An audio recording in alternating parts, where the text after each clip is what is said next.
Ito kay baha man dito bagyo, nakabingwit ako ng isda oh. Namingwit ako dun sa ano, Malabon baha. Ayan oh. Presko na bingwit ko. Ayan, gawin natin paksiw.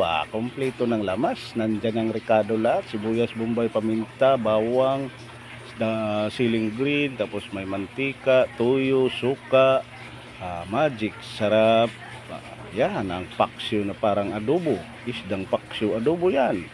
Ayan ang sarap na yan. Pagkaluto niya na masarap na. Nabingwit ko yan doon sa baha. Baha kasi dito kasi bagyo. Namingwit na lang ako para may ulam.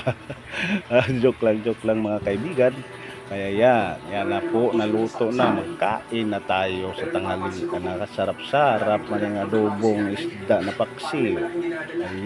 Ayun, sarap na sarap. Sarap, ubos na naman ang kanin ito. Dami na naman maubos natin. Ay, buti nagbaha, nakabingwit tayo. Ayan, sarap na sarap.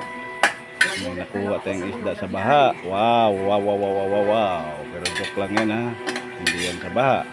Nabingwit lang. Joke, nabingwit sa palengke. Ayan, sarap na mga kaibigan no. Sarap na, sarap. Kain tayo. Wow, sarap.